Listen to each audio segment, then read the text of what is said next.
guys, by the way, I've been doing a lot of these things for years. And in fact, today's topic is near and dear to my heart because I've actually had LLCs for years now through the various businesses that I've owned and operated. And today, what I want to do is I want to break down some of the concepts about forming LLCs. What is an LLC? How does that benefit you and your business, your company, future investments, real estate, all the things in between, because this is really important. Now, before we get there, let me share with you a few things, right? So, number one, uh, I'm probably going to start off this by saying you and I are probably alike in some respects. You see, when I got into business, I was really scrappy. What I mean by that is, if I could figure out how to do something myself, I would. And it was really because I wanted to figure out things early on because I wanted to save money. So when we're in the startup phase of any business, typically our goal is to keep our investments as low as possible, right? And so I figured out how to found my own LLCs back in the day, and I used to do it through LegalZoom, and then there was like a Legal Inc., and then I went to the state website, and I figured out all these things, okay? And I learned them because I needed to, because I didn't have the money to pay someone. Now, that's not the right way to do it. It's just what I did. And because of that, what has done or what has transpired along the way is I've had some bad partnerships that didn't really work out, and it was very difficult to end. I've had some non-filing penalties assessed to me for different entities. I have been confused and started my entity or LLCs in different states that were probably incorrect. I did returns incorrectly initially because I just didn't know how to file them. I paid more taxes than I needed to. I mean, I can go on and on with a list of things that I've done a lot of things wrong with because of the way I founded LLCs. So today, this all is about how do you do it correctly? How do you think about this? Like making the decision to invest in opening a company is very important, and how we actually work this through is going to be equally as important. So today, I'm going to go over to the whiteboard and or the blackboard or the digital board or whatever we want to call it, and we can switch to this camera. And so we're going to first start with the words or the letters rather, LLC, right? So most of us will know limited liability company. Now, what we want to know first and foremost about LLCs is that these are state entities, okay? So they're defined by a state, right? So these are state entities. What that means is that states are the ones who recognize LLCs, not necessarily IRS. So what that really means is that most of you will hear that different states will have different advantages when filing an LLC. So if you watch videos or YouTubes or all these things, there's always going to be somebody out there saying, well, you should form it in this state, such as like say Delaware, or you should farm it in this state like Wyoming, or you should farm it in the state that you live in, or Nevada, or Utah. And so like there's all these. So the reason that they're stating this is because states specifically designate the terms, right, by which an LLC operates. And those terms sometimes are favorable, like if you're in business, right, or if you want privacy, right, or if it's for an asset. So we have these terms that are defined by the state, and some states are just more favored towards business, assets, or privacy than others. Now, just so you know, the majority of people have a few things to consider. What am I trying to do when I form the LLC? Do I want privacy? Do I want asset protection? Do I want favorable business laws? Right? So you have to make those decisions. In addition to that, we have to think about the dollars, right? So if you think about like a menu, if you go to Google right now and you type in restaurant near me, you're going to see that restaurants are graded not only by reviews but also by dollar signs. And those dollar signs dictate how much it's going to cost to do business in that state or to eat at that restaurant in essence.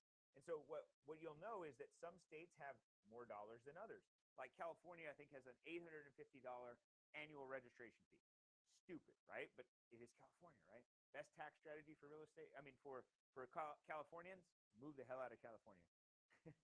So, am I being loud here? Am I too loud? Okay, good. All right. So we have to think about they're formed by the state. Then they have terms that are defined that you want to select. And then we have to know what the ongoing requirements or filing fees would be if we continue to use the state as the LLC. So the reason I set this initially is because very rarely do people think about LLCs in states. They think about the IRS. Now, let's focus next on the first two letters here. Okay? So I want you to think about the first two letters. I'm going to get my water, guys. I'm sorry. So let's talk about the first two letters. So we think of these two letters as being limited liability. And if you want to do company, right? So LLC. When we found an entity, we typically think of two things. Like when I ask somebody why they should have an LLC today, like if you're watching right now, comment why you think you need an LLC. Like what do you buy? What do you? Why do you open LLCs? If in the chat, let's see if some people would comment here. I want to. Why do you think you need an LLC? Right? Most people will tell me one or two reasons. So please comment your things. Number one, they're going to say for protection. Okay, that's the first. The next one, they're going to say taxes, right? So people were like, if I open an LLC, I pay less taxes. And if I open an LLC, I have more protection. Perfect. These are two critical components. However, I want you to know something. An LLC at its face value is typically only structured for one thing. This is an added benefit. The added benefit could be taxes, but taxes, to be honest with you, you can have favorable taxes even if you don't have an LLC. But you don't get really a lot of protection without an LLC. So we look at LLCs as protection vehicles. So you are halfway right.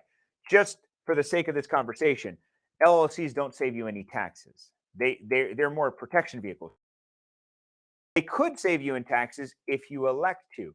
So back to the LLC. Now that we know we have an LLC, LLCs are not federal entities, they are state, okay?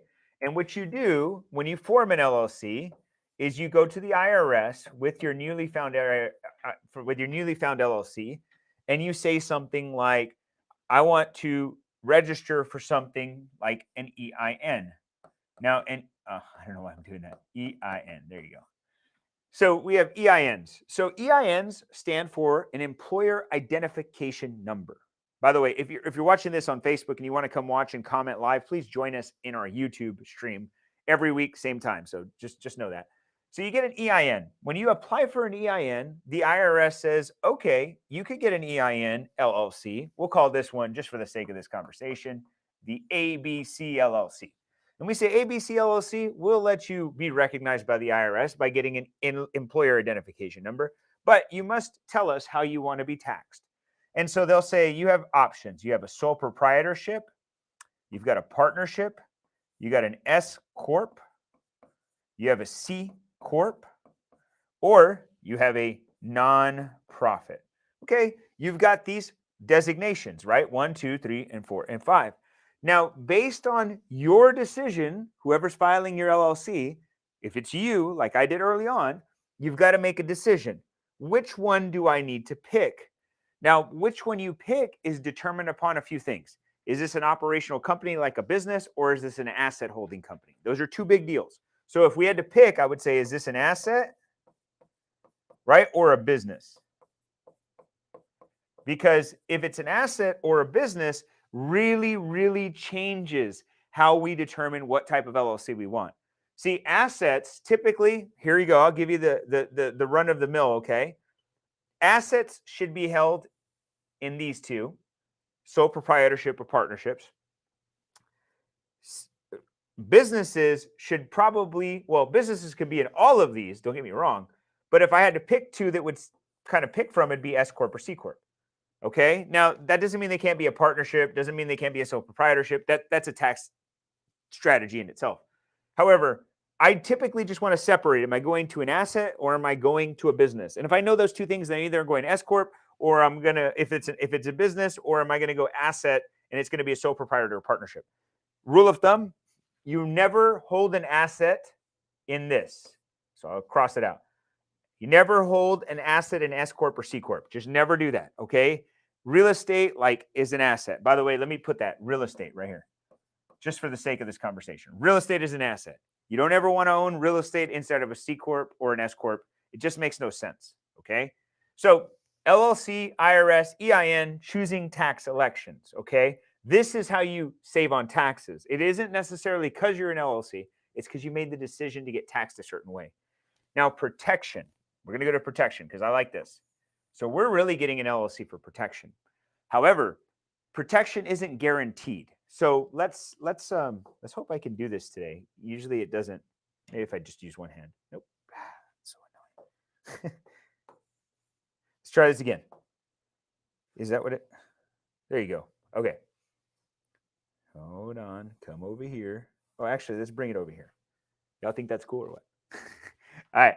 So actually, I make it a little smaller so we can come back here. All right. So we're going to talk about protection now.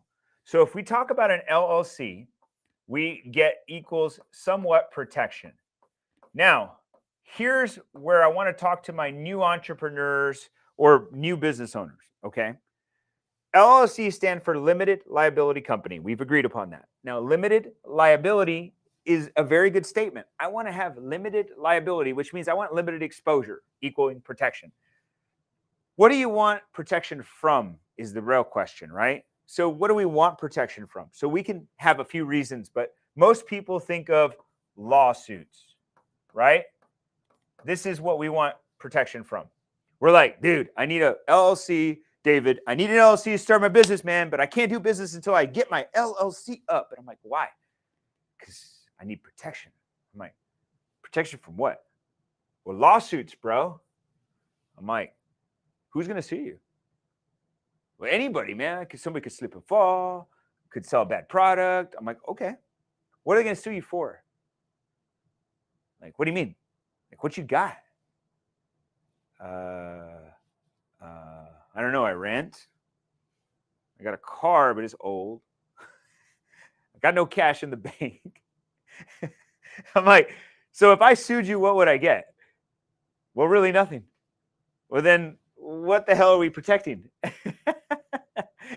Doesn't mean you don't need an LLC. I just love to tell people, look, you got to have something to protect if you want an LLC, okay? Like, if you have nothing to protect, then what's the point, right? What's the point of having an LLC if you got nothing to protect? Like, that's the point. Now, but let's say you do have something to protect. That could be a house, like your personal residence. That could be a rental property. It could be cash in the bank. Could be assets of any sort, okay? So that comes back here. But most people think lawsuit. So if you get into a lawsuit, there are a few things that happen. Number one, we think the LLC protects us. It doesn't necessarily until, number one, so we want liability insurance. Okay, this is the first layer of defense, and that covers protection. Now, you can't, an LLC by itself doesn't protect you from anything because, an example, if you were in a lawsuit for $1 million, okay? Well, actually, never mind. This is a better, I got a better statement. Let me do this one more time. I don't want to. Let's say something happened to one of your customers, I don't know, and they sued you for $2 million. Now, your limited liability policy is worth typically a $1 million coverage limit. So you've got 1 million here, 1 million. So you subtracted, if they were to pay him the whole million, you'd still have $1 million left. That means this is owed to someone, a plaintiff, whoever's suing you. What happens? If you owe more money than you got, they liquidate the assets of the LLC. So if the LLC had, let's call it vehicles, let's call it cash, equipment, you know, like all of those things are protected by the LLC. But if you are owing somebody more than you have, you've got to sell the stuff to pay and satisfy the judgment. That's what happens. So we have liability insurance as our first layer, but liability insurance is not always enough. In addition to that, it may not pay. We already know insurance companies, they say they're there to help and protect us, but they're there to take our money, right? And hopefully not pay. So they don't pay. So we have liability insurance, number one. Now, when we have liability insurance, in the event of an accident, a fall, a slip, a lawsuit, that's what covers us, hopefully. And let's just say this wasn't 2 million, it was 1 million, and you'd be at zero, right? Perfect. However, let's say they don't cover it and you still have the $2 million. What happens next, David? Well, you're like, well, David, I have an LLC, so they can only sue me for the assets like you just mentioned, David. I'd say, yeah, that's right. They can only sue you for the assets. I agree with that. However, the judge, well, actually, the plaintiff, the attorney that represents the person suing you, is typically going to say, well, I need more than the vehicles, the cash, and equipment. I need $2 million. And they're going to say, well, the company, this company LLC, let's go back to the ABC. They don't have more than that, David. So what do we do? Well, their lawyer and attorney is going to say, okay, ABC LLC, I know you're saying you're broke. Huh. Can you give me a few things? And the attorney's going to ask for a few things. They're going to ask for the articles of incorporation. Okay, I'll just put corp. They're going to ask for the updated EIN. They're going to ask for the state filings. Right? They're going to ask for state filings. They're going to ask for an operating agreement. Man, I can't use this. They're going to ask for an operating agreement. Then they're going to ask for maybe a copy of that liability insurance. Then they're going to ask for any meeting minutes. Now, they're going to ask for all these things. Now, what they're doing when they ask for all these things is they're trying to find out if you, ABC LLC, are actually a company. Because they're going to say, you know what? Yeah, you got your articles. Yeah, you got your EIN. You know what? You're behind on a state filing. You forgot to file your franchise tax in Texas. You know what? There is no operating agreement. Yeah, you have some insurance, but it isn't going to cover. And you know what? You haven't had a meeting in like 10 years. So what they're going to do is they're going to get this as a case, and they're going to say, you don't have these things. So then they go to the judge, and they say, judge. ABC, they're full of it. They actually don't even own a company. You know why, Judge? Look at all this stuff, Judge. They don't have this. They don't have this. They don't have this. They don't have this. Judge, they're pretending to be a company. Because if they was a real company, they'd be able to provide this stuff, wouldn't they, Judge? And the judge looks at the paperwork, looks at you, and says, you know what? You're absolutely right. You know what? That protection is gone, ABC.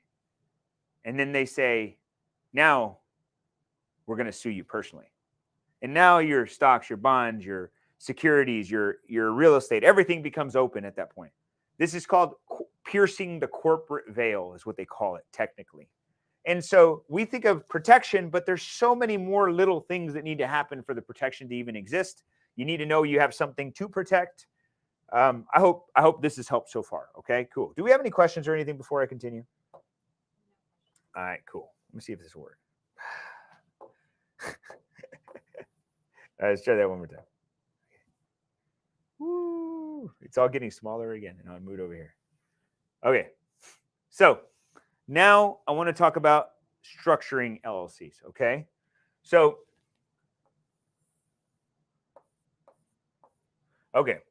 so I believe that everybody should have an LLC. It's just part of my business structure. If you have a business, you should have an LLC. This is how we're going to do it.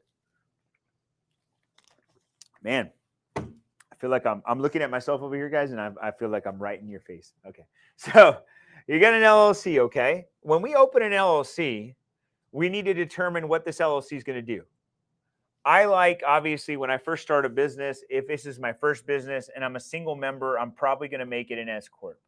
Now, that means I have to have expectations of making money. I have to have the ability to pay myself payroll. There's some things. But most honest truth, that would be me today. Honest truth, most people are just going to start an LLC, single member, and do it as a sole proprietor. It's just the way it's done. Once I open a business and I start making money, I'll either convert it to an S Corp or I'll convert it to a C Corp, depending on the structure of the entity, okay? That's what I would do. However, there's some people out there that are like, what do I do next? Well, every time you open a company, let's say you opened up 3 companies, okay? Every time I open a new LLC, I want to make sure that I have it taxed correctly, okay? Now, you could create, like I have up here, an LLC, and this LLC can own these. That's possible. So you could own these LLCs. And by the way, that's typically how we would state it. We would say you open a parent company and you have kids, 1, 2, and 3. And income would flow back up, right? So it owns this, but the income would come back up. So the income goes up. That's usually how it works. You go up, income up, right? Ownership down, but income up. And this would be taxed as an S Corp, which would be a lower tax rate. This is typically how we structure LLCs in a company. Now, it could get more complex But I think what I should show you probably is probably the way we would structure it for real estate. Okay. Real estate is the most common reason people want me to talk about LLCs.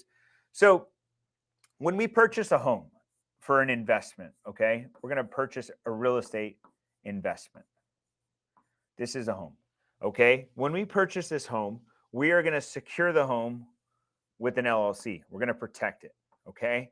Now, what type of LLC this needs to be? One of two things. I talked about it earlier. It's either going to be a sole proprietorship LLC or a partnership LLC, one or the other. But now I have an LLC. It owns the asset. Now, what if I have a few more properties and I bought, let's say, 2 more properties? And I said, okay, David, what do I do here? Some people would say, well, bundle them together because, you could just save money on the filing fees. So you just do an LLC for 2. Okay, what if I had 3, right? 3 little properties. 3 little casitas, as they would call them, right? Okay, what if I had 3? Would I put an LLC here? So either it's 1, 2, or 3. Which one is right? Okay, some people would say, this one's right, or this one's right. Well, they're all right, to be honest with you. However, let's get back to the protection portion of this equation. So we're not talking about taxes. We're talking about right here, protection. This is the protection fees. Okay? We want to make sure that we structure our LLCs correctly when we purchase real estate. So which one is right? Well, first off, let me tell you what I consider, and then hopefully this will make sense to you. First and foremost, I'm considering that each one of these properties poses a liability to me.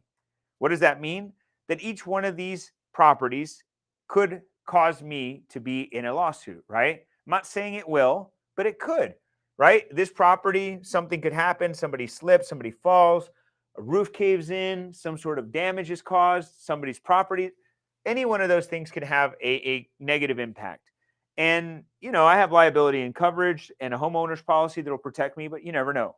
But they're all liabilities. If you really think about it, every time you purchase something like an asset that somebody could get injured on, or, then it's a liability in some respects. It doesn't mean that it's an actual liability that takes from you. It just has exposure to liability. Doesn't mean it is a liability. It's an exposure to liability. So when we look at the assets, I'm like, okay, so if I have 1 here and something goes wrong, what happens to this LLC? Well, the worst that could happen is this LLC could get sued and life goes on. But if somebody sues me on this one property, what could happen to me? I could just lose this one property. Now I can come here and I could say, what if something happens in this property, but not this property? Well, if something happens here and somebody sued me, I've got this other one here too. So now they can sue and there's an exposure to losing 2 of my properties. What if I did it in 3? And so I got something happen here and I have these other 2. Now I have exposure to 3 because it's like having, having one bad person make a bad decision in your company, or one of your children is the bad kid and it makes everybody look bad, right? Could be that way. So neither, by the way, doesn't mean that any of these are wrong. Okay. What it does mean is we have to consider something. It is, what are we willing to put together? Some rules. You want to put similar properties together if you're going to do it. Let's say you were going to do this. So it's single family, multifamily, commercial. Okay. Number 2, you want to have a tolerance level, right? Here's what I mean by tolerance. Let's say this property is worth $500,000. Okay. Let's say these 2 are worth $500,000 each, so it'd be $1 million. And let's say this one's worth $1.5 million, all 3 together. Okay. So $500,000, $1 million, $1.5 million. Okay. Because we have these numbers here, the values of these properties, this is the dollar amount to which we are exposed. So in the event of a lawsuit for this one LLC, any one of these properties, I have $1.5 million exposed. If I have, in this case, I have $1 million exposed. In this case, I have $500,000 exposed. So if I had a loss here, I'd lose $1.5 million possibly. If I had a loss here, I could possibly lose $1 million. If I had a loss here, I'd possibly lose 500,000. That doesn't necessarily mean I will, but that is the limit to the extent of my loss. So now I have to determine what my tolerance level is. Meaning, what if there was 2 homes in here, but they were worth 250 each? That would still be 500,000, right? What if there was 4 homes in here and it was still $1 million? That would be 4 properties rather, and it's $1 million. So you have to make a decision. What are you willing to have exposed?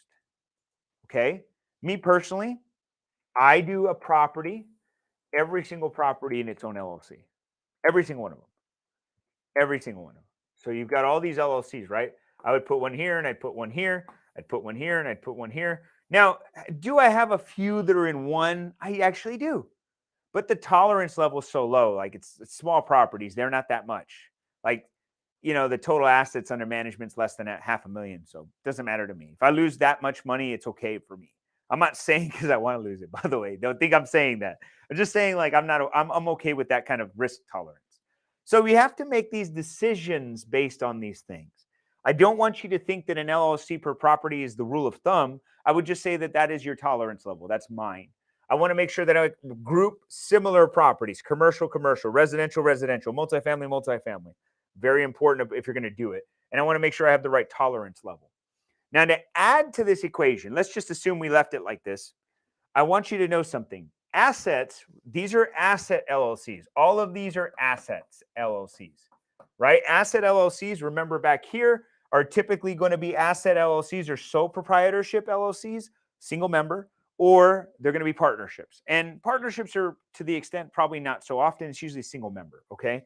Now, why am I saying that? When you have an asset LLC and it's single member or partnership, that's great.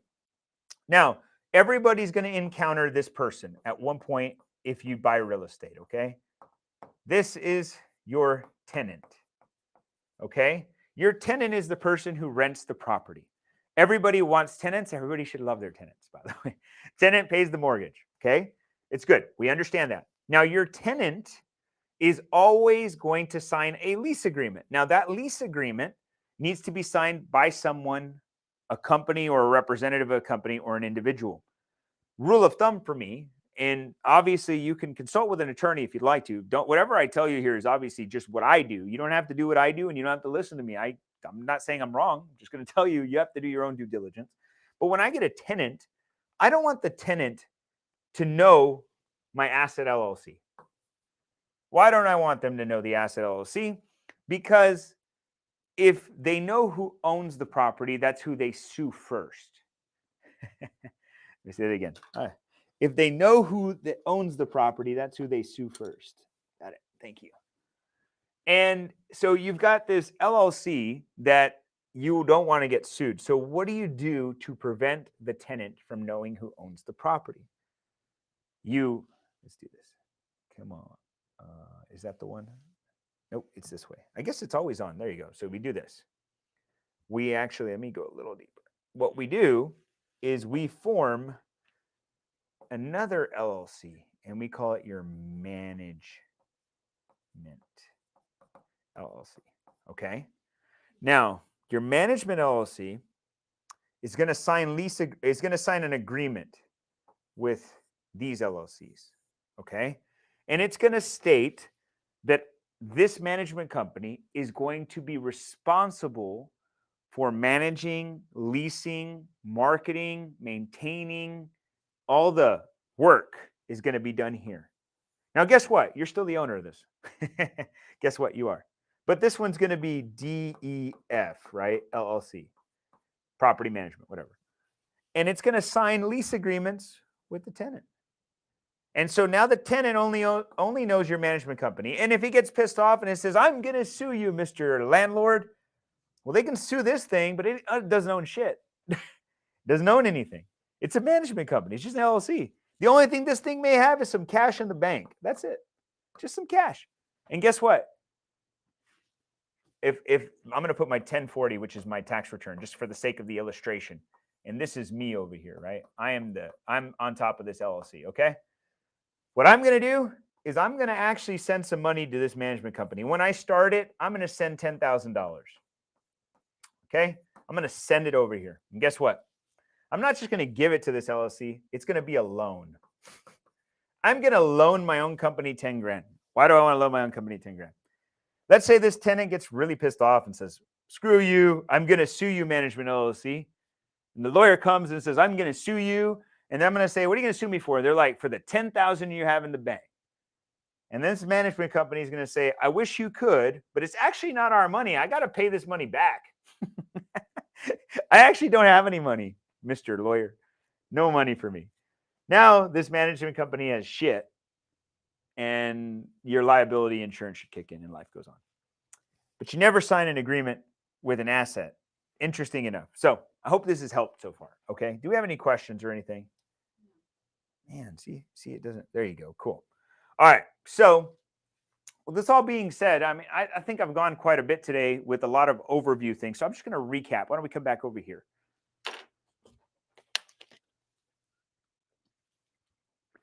Hi, Amanda. You guys are on here. Thank you so much. All right. So if you're watching this today and you're probably wondering, well, what is it that I need to be considering when I'm buying when I'm opening an LLC? Okay. A lot of the time, we're always thinking about asset protection. We're thinking about taxation. As we learn and illustrated, the most important thing to consider when opening an LLC is how do we want to be structured to protect ourselves? And then how do we want to be recognized by the IRS when we get taxed?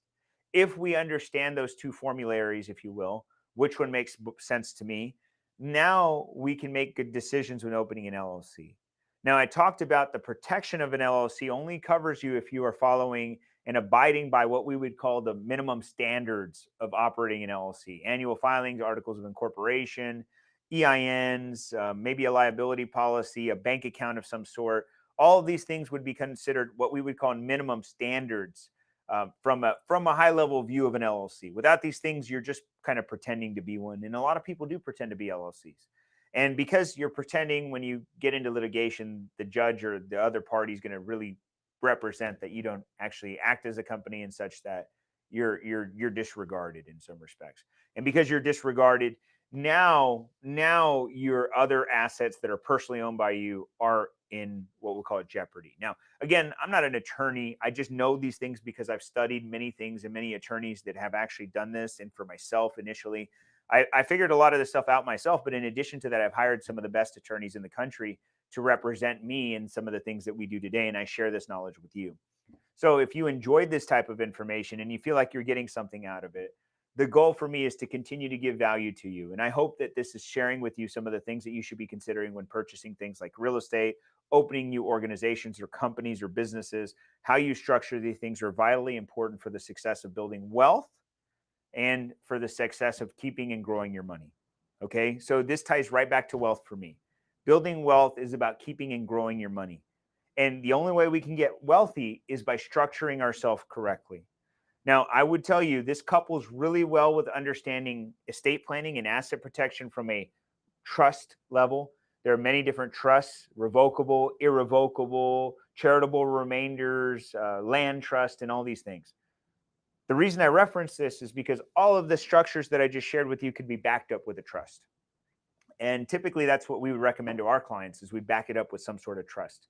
Typically it's going to be a very standard revocable for an additional set of privacy, because as we invest in real estate, we become more of a target. You know, I had a client recently who I took on who has like 46 or 47, somewhere in that neighborhood, properties, had most of them under one LLC, somewhere in an S corp, which is completely bull. Shouldn't have done that. And none of it's backed up by a trust or an estate plan. And because of all that, what he's exposed himself to is a lot of liability.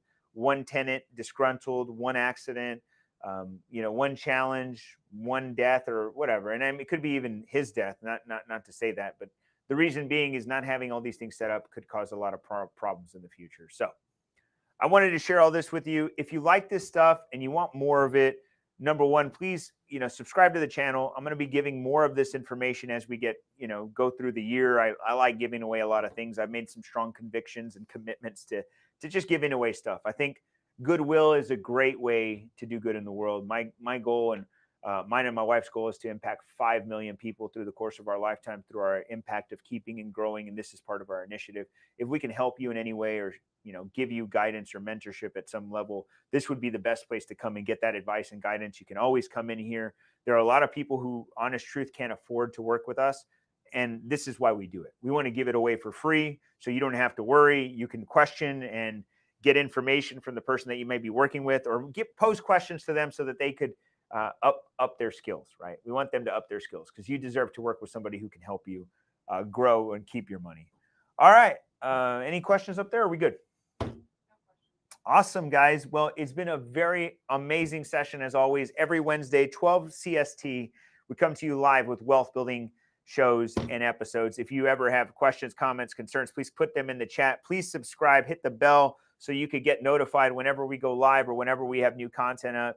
If you have an idea or a thought or something that you want us to cover, please put that in the comments as well. We'll put that on our list of topics to cover. Until next Wednesday, wishing you health, wealth, success. Guys, let's go build our own economy. God bless you guys. Bye-bye.